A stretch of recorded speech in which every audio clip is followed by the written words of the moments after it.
Shalom, selamat pagi jemaat Tuhan dimanapun berada.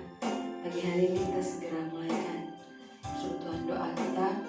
Kita mau sama-sama siapkan hati kita, pikiran kita untuk menaikkan pujian kita, penyembahan kita kepada Tuhan. Kita menyanyikan pujian bahwa hanya Yesus yang memberikan kepada kita pengharapan dan kepastian saat tiada jalan. Saat tiada jalan, hadapi persoalan,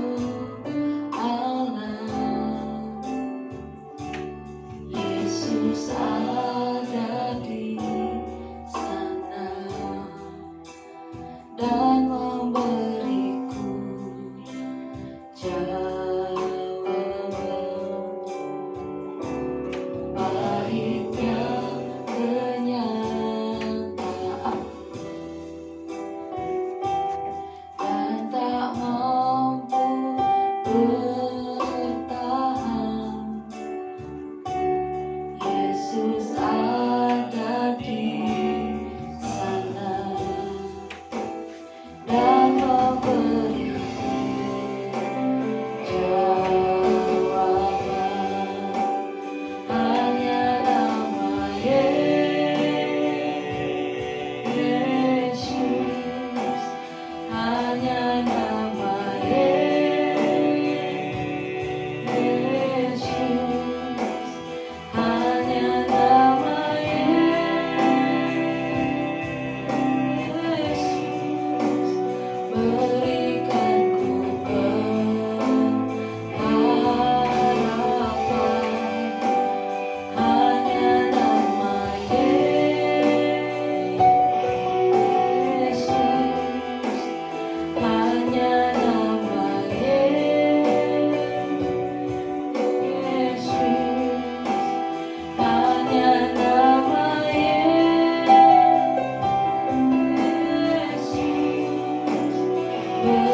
hadapi persoalan,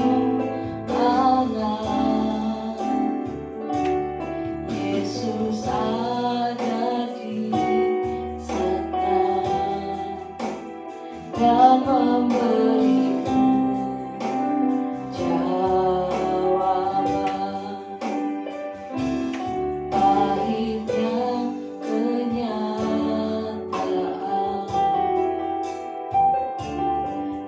tak mampu bertahan,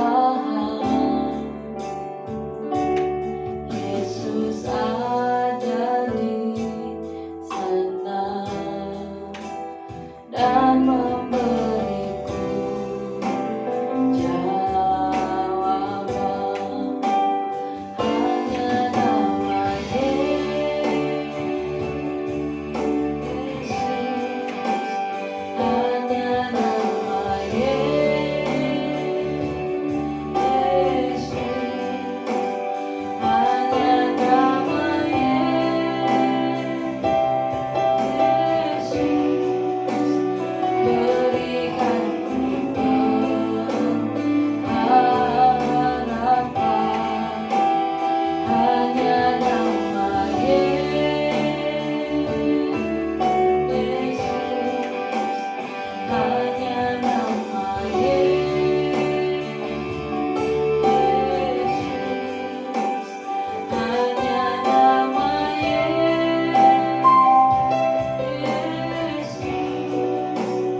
kasih Tuhan, terima kasih. Pagi hari ini kembali kami menaikkan pujian kami, bahwa hanya Engkau Allah kami yang sanggup memberikan pengharapan yang tidak pernah mengecewakan dalam setiap kehidupan kami. Allah yang memberikan kepastian bagi kami yang senantiasa berharap kepada Tuhan. Terima kasih Tuhan, terima kasih. Sebentar kami akan bersama-sama merenungkan kebenaran firman-Mu. Berkati setiap kami Tuhan, baik kami di tempat ini maupun setiap jemaat Tuhan dimanapun berada yang mengikuti persekutuan doa pagi ini secara online. Kami percaya Engkau Allah memberkati setiap kami dengan hadirat Tuhan yang menjadikan kami kuat untuk kami selalu berharap kepada Engkau. Terima kasih Tuhan, berkati hamba-Mu yang telah Engkau persiapkan menjadi berkat bagi kami melalui pemberitaan firman Tuhan. Dalam nama Tuhan Yesus kami berdoa dan bersyukur. Sambut firman Tuhan. Haleluya. Amin.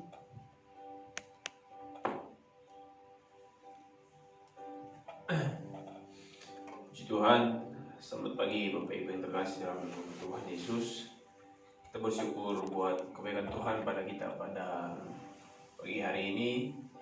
Kita masih diberikan Tuhan kesehatan, masih bisa menyembah Tuhan, memuji, mempermuliakan Tuhan. Tuhan, pagi hari ini kita akan merenungkan kebenaran firman Tuhan. Pembacaan kita dari Kejadian pasal yang kelima. Kejadian pasal yang kelima, ayat yang ke-21 sampai ayat yang ke-24. Kejadian 5 ayat 21 sampai ayat yang ke-24. Saya akan membacakan buat kita semua ya. Keturunan Adam. Setelah Henokh hidup 65 tahun, ia memperanakan Metusala, dan Henokh hidup bergaul dengan Allah selama 300 tahun lagi.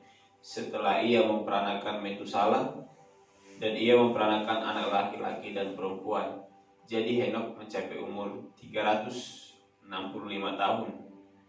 Dan Henokh hidup bergaul dengan Allah, lalu ia tidak ada lagi sebab ia telah diangkat oleh Allah. Puji Tuhan. Kalau kita memperhatikan di Kejadian pasal yang kelima, di sini kita hanya menemukan silsilah-silsilah dari garis keturunan Adam. Jadi sangat kompleks kalau kita memperhatikan garis keturunan Adam di sini, mulai dari siapa? Mulai dari Adam, anak-anaknya, baik itu Kain dan Habel. Baik itu silsilah dari Kain, Habel. Kain itu dijabarkan lagi siapa-siapa aja anaknya, dan juga keturunan Habel tidak ada karena Habel sudah mati dibunuh oleh Kain. Demikian juga di dalam, kalau kita membaca di dalam 1 Tawarik, di sana juga lengkap dengan silsilah-silsilah orang-orang Israel, baik itu raja-raja yang memimpin, baik itu keturunan Abraham, baik keturunan tokoh-tokoh Alkitab lainnya. Nah, jadi di sini kita belajar bersama bahwa semua orang Israel itu tidak lepas daripada silsilah dan keturunannya masing-masing.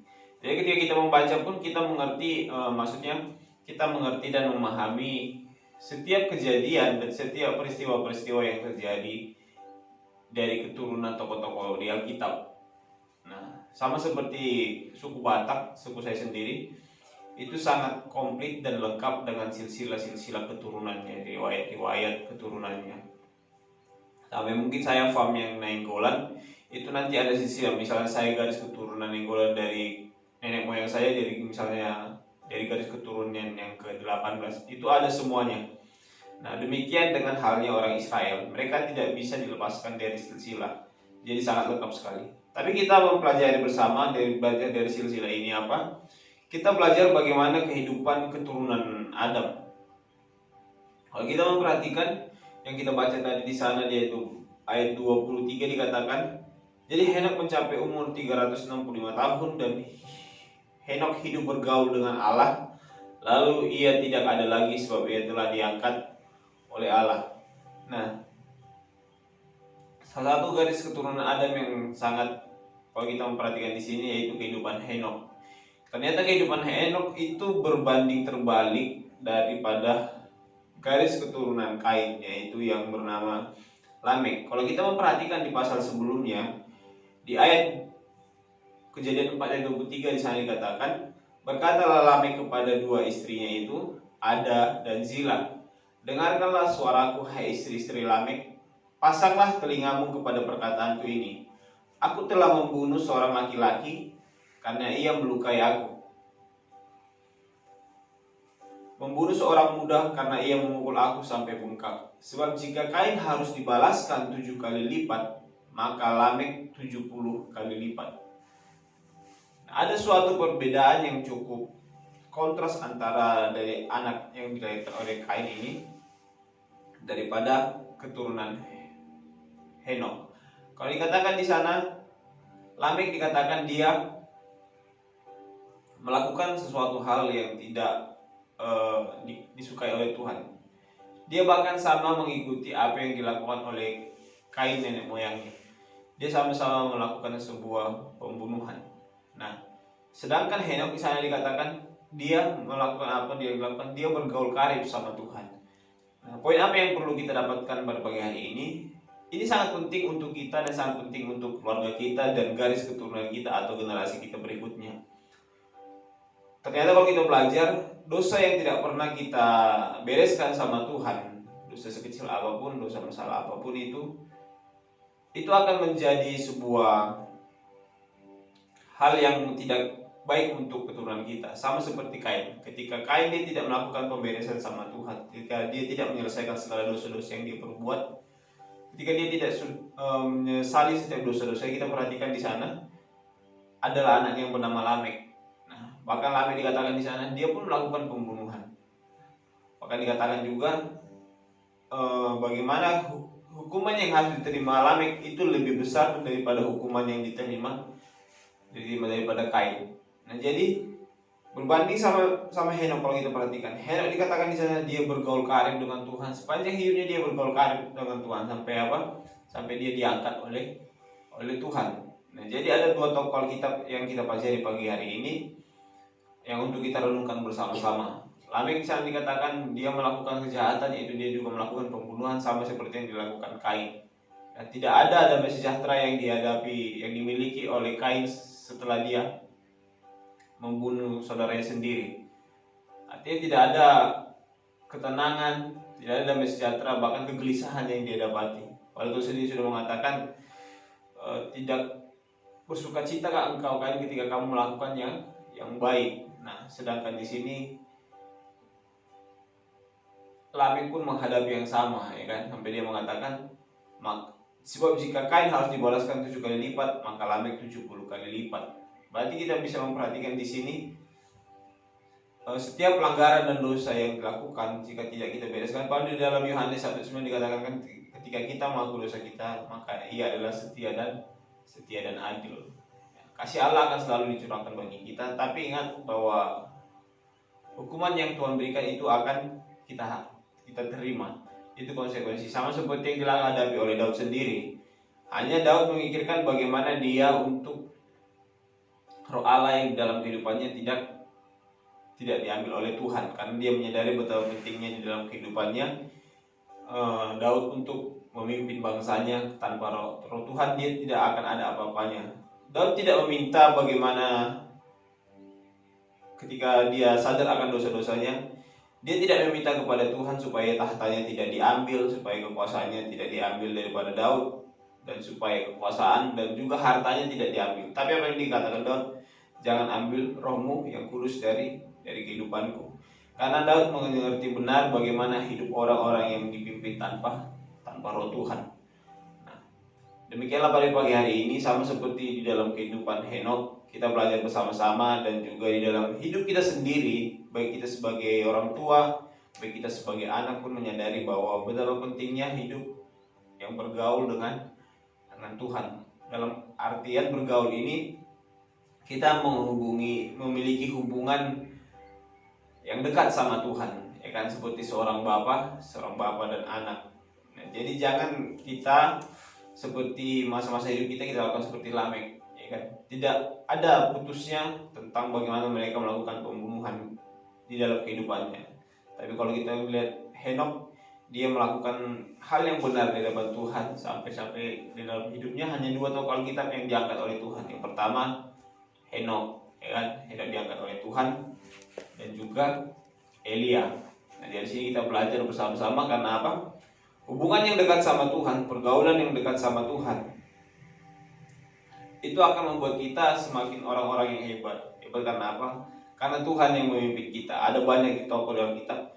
Kalau kita membaca para rasul-rasul ketika mereka penuh dengan roh Tuhan, ketika mereka ada hubungan yang dekat sama Tuhan, kita bisa melihat mereka menghadapi pencobaan, iya. Mereka menghadapi aniaya, iya. Mereka menghadapi persoalan yang begitu hebatnya, iya. Tapi apakah mereka undur? Tidak. Mereka malah habis-habisan untuk mengikuti Tuhan. Mereka sampai mati-matian untuk mengiring Tuhan, ya kan? Ketika mereka diserang, ketika mereka caci maki, ketika mereka dianiaya, apa yang mereka lakukan? Mereka tidak membalas segala yang dilakukan terhadap mereka, tapi mereka tetap memberitakan firman Tuhan. Nah, ini yang perlu kita sadari. Sama seperti Yesus pun, ketika Yesus hidup di dunia ini, ketika dia melakukan pelayanannya, apa yang Tuhan Yesus lakukan? Ketika dia dianiaya, dia diolok-olok, dia diapain, semua dia diludahi.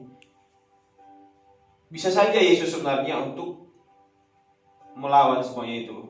Bisa saja dia menunjukkan kuasanya, bisa saja Tuhan Yesus menghardik mereka semua yang mengolok-olok dia. Tapi kita bisa belajar dari Tuhan Yesus sendiri. Dia yang rela mau menjadi manusia, dia adalah Allah sendiri untuk menebus kita. Dia meninggalkan semuanya hanya untuk mengosongkan diri, merasakan penderitaan yang dihadapi oleh manusia itu sendiri, ya kan? Jadi kita di sini belajar bersama-sama. Jika Yesus pun yang adalah Allah itu sendiri mau meninggalkan semuanya, kedudukannya, mau meninggalkan kuasanya, dia mau merasakan apa yang dirasakan manusia. Lalu kenapa kita manusia, lalu kenapa kita anak Tuhan, kita masih mengandalkan kekayaan kita, kita masih mengandalkan orang-orang yang hebat, mungkin kita masih mengandalkan pejabat-pejabat penting dalam kehidupan kita, sedangkan Yesus tidak mengandalkan semuanya yang dia miliki. Nah, jadi di sini pagi hari ini kita belajar bersama-sama, milikilah hubungan yang dekat sama Tuhan sebagai kepala keluarga, sebagai orang tua, dan sebagai umat Tuhan yang mengasihi Tuhan. Supaya apa? Supaya kita pun menjadi orang-orang dan menciptakan generasi yang takut akan Tuhan. Kita sangat penting untuk memikirkan garis keturunan kita. Jangan kita menjadi orang-orang yang egois, hanya dalam artian kita hanya menikmati masa-masa kita saat ini, ya kan? Kita hanya menikmati kesenangan kita. Kita hanya bisa menikmati, udahlah, ya kan? Yang penting aku ini sekali aja hidup. Ya, aku memuaskan keinginanku sendiri, tanpa kita memikirkan keturunan kita yang berikutnya, baik itu anak kita, baik itu cucu kita, dan keturunan kita yang lainnya, supaya tercipta keluarga yang harmonis, keluarga yang takut akan Tuhan. Jadi pagi hari ini mari kita bersama-sama untuk memiliki hubungan yang dekat sama Tuhan. Amin firman Tuhan. Mari kita bersatu dalam doa. Kami bersyukur buat segala kebaikan Tuhan di dalam kehidupan kami. Terima kasih Tuhan buat pagi hari yang indah ini. Tuhan masih mengizinkan kami, dan Tuhan masih memberikan nafas kehidupan, kesehatan yang luar biasa kepada kami.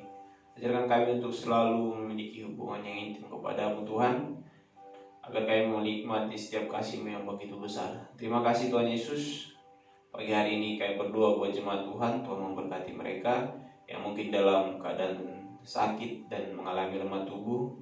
Tuhan yang menjamah dan menyembuhkan mereka. Mungkin ada jemaat Tuhan yang mengalami pergumulan, baik di dalam usaha pekerjaan mereka, di dalam keluarganya. Tuhan Yesus yang memberkati. Terima kasih Tuhan, terima kasih. Inilah doa dan permohonan kami alaskan hanya di dalam nama Tuhan Yesus kami berdoa dan bersyukur. Haleluya, amin. Selamat pagi, Tuhan Yesus memberkati.